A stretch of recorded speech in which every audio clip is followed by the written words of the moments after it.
ছোট বোন আমার স্বামীর কোলে বসতে চাচ্ছে, কিন্তু আমার স্বামী সংকোচ করছে, বারবার গাল ধরতে চাচ্ছে কথায় কথায়। কি হবে বসলে দুলাভাই, আসুন না, আমাকে একটু কোলে নিন। কি কি সব বলছো তুমি রিয়া, ছোট ছোটদের মতো থাকো বলে আমার স্বামী বসা থেকে উঠে রুমের দিকে চলে আসে। রিয়া মিটিমিটি হাসছে। কি বলছো রোহান, ও এটা করলো? সত্যি বলছি, রিয়া আমার কোলে বসার চেষ্টা করেছে। আমার ছোট বোন আমার স্বামীর কোলে বসার চেষ্টা করছিল, বারবার গালি স্পর্শ করে। এসব শুনে বেশ হতভম্ব হলাম। হয়তো দুষ্টুমি করেছে তোমার সাথে। ফ্রি মিক্সিং ওর স্বভাবেই আছে, খারাপ কোনো উদ্দেশ্য না, তুমি কিছু মনে করো না প্লিজ। আমি ওকে বকে দিব, বকার প্রয়োজন নেই। ও আবার অন্য কিছু ভেবে বসবে। যতদিন শ্বশুর বাড়িতে আছি, শালিকারা কথা বলতে এলে তুমিও সেখানে উপস্থিত থাকবে। ওকে বাবা, ওকে। তুমি যাও, এখন ফ্রেশ হয়ে এসো, আমি তোমার জন্য খাবার দিচ্ছি। রোহান চলে যায়। যেখানে অন্য নারীর স্পর্শ পাওয়ার জন্য ছেলেরা মরিয়া হয়ে ওঠে, সেখানে রোহান নিজেই মেয়েদের থেকে দূরে থাকে। রোহানের মতো ব্যক্তিত্ববান স্বামী পেয়েছি ভেবে প্রায়ই আমার চোখ ভিজে আসে। রাতে খাওয়া শেষে রোহান সোফায় বসে টিভি দেখছে। ঠিক তখনই রিয়া টিভির সামনে দাঁড়িয়ে বলল, এই যে আমার রোবোটিক জামাই বাবু, আপনি এরকম কেন? রোহান বিরক্তি কাটিয়ে বলল, কেমন? এই যে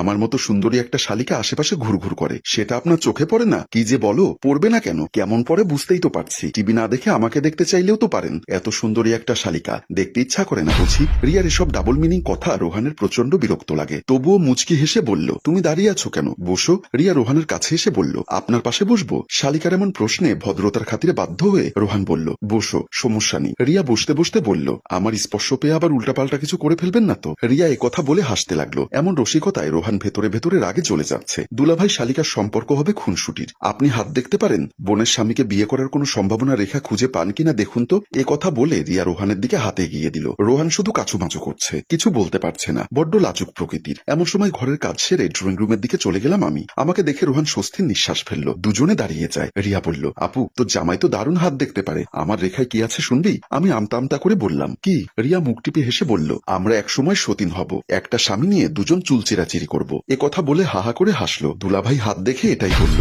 আমি রোহানের দিকে এক পলক তাকালাম। রোহান যে এমন কিছু বলেনি সে বিষয়টা আমার জানা। আমি বললাম, অনেক রাত হয়েছে রিয়া, হ্যাঁ কাল তো তোরা চলে যাবি, আজ একটু মজা করতে দিবি না? জামাইটাকে এত নিজের করে ভাবিস কেন? সুন্দর জামাইয়ের সাথে সুন্দরী শালিকা মজা করবেই, এটা মেনে নে। রোহান সেখান থেকে চলে যায়। আমিও ওয়াশরুমের দিকে চলে যাই। রিয়া হাসতে থাকে। রোহান রুমে গিয়ে খাটে বসে আছে। সেখানে আবারও রিয়া গিয়ে পাশে দাঁড়িয়ে বলল, কি হলো দুলাভাই, ভালো লাগছে না নাকি? আপুকে ভয় পাচ্ছেন? আরে আপু এমন কিছু করবে না। রিয়া এক সমানে কথা বলে যাচ্ছে, আর বেশিরভাগই অশ্লীল। এই মেয়েটা শহরে পড়তে গিয়ে একদমই নষ্ট মাইন্ডের হয়ে গেছে। এমন সময় আমি রুমের দিকে ঢুকলাম। কথাবার্তার এক পর্যায়ে আমি শুনতে পেলাম রিয়া বলছে, এখান থেকে পড়ে গেলে আপনি ধরতে পারবেন? দেখি আমায় কোলে নিন তো। নিতে পারবেন কিনা আগে থেকে জেনে রাখা ভালো। কোথা থেকে পড়ে যাওয়া নিয়ে তোদের মধ্যে কথা হচ্ছিল, আমি খেয়াল করিনি। কথাটা বলেই রিয়া রোহানের কোলে বসতে যাবে, এমন সময় রোহান বসা থেকে উঠে রিয়ার গালে প্রচন্ড একটা চড় বসিয়ে দিল। আমি দৌড়ে সেখান থেকে চলে যাই। আকস্মিক ঘটনায় আমি হতভম্ব হয়ে গেলাম। রিয়া গালে হাত রেখে এক পলক আমার দিকে তাকালো, এরপর ছুটে ঘর থেকে বেরিয়ে গেল। রোহান একদম চুপচাপ হয়ে দাঁড়িয়ে আছে। অতিরিক্ত রেগে গেলে ও চুপচাপ হয়ে যায়। কেন চড় মেরেছে সেটা এক্ষুনি জানতে চাইলাম না, রাগ কমলে ও নিজেই বলবে। রোহান রুম থেকে বের হতেই আমার বড় ভাই এসে রোহানের গালে ঠাস করে থাপ্পড় মেরে দেয়। রোহান কিছুই বুঝতে পারে না। বড় ভাই আমার স্বামীর কলার ধরে ধাক্কাতে থাকে।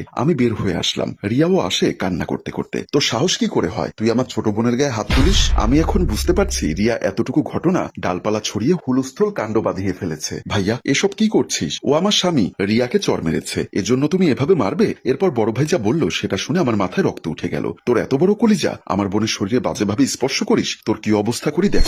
বড় ভাইয়ের এমন কথায় আমার মাথায় রক্ত উঠে গেল। রিয়ার দিকে তাকালাম, ও সমানে কেঁদে যাচ্ছে। লক্ষ্য করলাম ওর বুকে ওড়না নেই। ছি, সামান্য চড় মারায় রিয়া এরকম বাজেভাবে রোহানকে সবার সামনে হেনস্থা করবে? বড় ভাই রোহানের গালে আরেকটা চড় বসিয়ে দিল, দিয়ে টানতে টানতে নিয়ে আসে। ড্রয়িং রুমে এনে ফেলতেই ইতিমধ্যে বাবা মা দুজনেই ছুটে আসে। বাবা ধমক দিয়ে বলল, কি হয়েছে এখানে? রিয়া কাঁদছে কেন? রিয়া বাবাকে জড়িয়ে ধরে মিথ্যা কান্নার অভিনয় করতে লাগলো। আমি শুধু দেখছি, নিজের চোখকে যেন বিশ্বাস করতে পারছি না। ভাইয়া বাবাকে বলল, ওই শয়তানরে আজ আমি মেরেই ফেলবো। মা বলল, কি করেছে ও? রিয়া ফুপিয়ে কেঁদে বলল, দুলা ভাই আমার বুকে বাজেভাবে হাত দিয়েছে, আমি বাধা দেওয়া চড় মেরেছে। রিয়ার অভিনয়ে আমার পায়ের রক্ত মাথায় উঠে গেল। রিয়ার দিকে তেড়ে যেতেই ভাইয়া আমায় বাধা দিয়ে বলল, কেমন ছেলেকে ভালোবেসেছিস? মেয়ে দেখলে মাথা ঠিক থাকে না? শালিকাকেও ছাড়লো না, ওর কলিজা কুত্তাকে খাওয়াবো আমি। আমি কিছু বলবো তার আগেই রোহান আমায় থামিয়ে দিয়ে বলল, কাজল এখান থেকে চলো। আমি বিস্মিত হয়ে বললাম, চলো মানে? ওরা ভুল ধারণা নিয়ে বসে থাকবে নাকি? আর রিয়াকে আমি ছেড়ে দিব ভেবেছো? বড় ভাই সমতুল্য একটা মানুষকে নিয়ে নোংরা কথা বলতে ওর একটুও মুখে বাচ্ছে না? রোহান ভাইয়ের সামনে হাত জোর করে বলল, ভাইয়া আপনাকে আমার বলার কিছুই নেই, শুধু রিয়ার কথার উপর ভিত্তি করে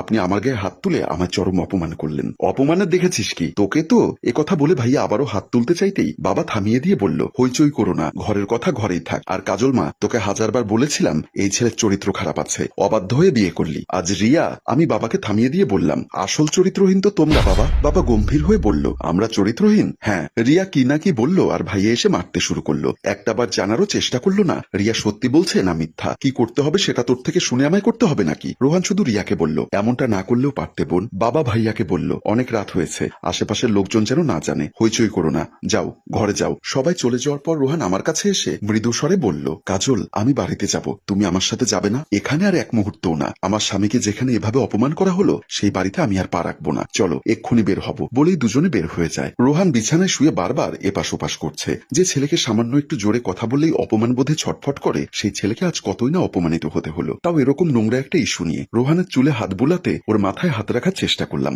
অন্ধকারে হাতটা ওর গাল স্পর্শ করলো, গাল ভেজা। বুঝতে পারলাম রোহান কান্না করছে। আজ শোয়া হয়ে বসে রোহানকে বললাম, একটু উঠে বসো তো। রোহান শোয়া থেকে উঠে বসলো। আমার কোলে ওর মাথা রেখে চোখের জল মুছে দিলাম। চুলে বিলি কেটে দিতে দিতে বললাম, রিয়া এরকম জঘন্য একটা কাজ করবে আমি ভাবতেই পারছি না। রোহান বলল, ভাইয়া আমাকে একটাবার বলতেও পারতো, ওনারা কি আমায় এতটুকু বিশ্বাস করে না? আমি বললাম, ও বাড়ির কারোর সাথে আমার আর কোন সম্পর্ক নেই। রোহান আমার কোলে মাথা রেখে বাচ্চা ছেলের মতো অনেকক্ষণ কাঁদলো। একসময় এসে ঘুমিয়ে পড়ল, কিন্তু আমি ঠিকই জেগে রইলাম। রোহান ভীষণ ইমোশনাল। এই অপমানিত হওয়ার দাগ এত সহজে ওর মন থেকে যাবে না। দেখা যাবে মাঝরাতে উঠে ভুলভাল কিছু একটা করে বসবে। সারা রাত রোহানকে জড়িয়ে ধরেই বসে রইলাম। ঘুমের ঘরে রোহান বিড়বিড় করে বলল, আমি এটা করিনি, আমি এটা করিনি।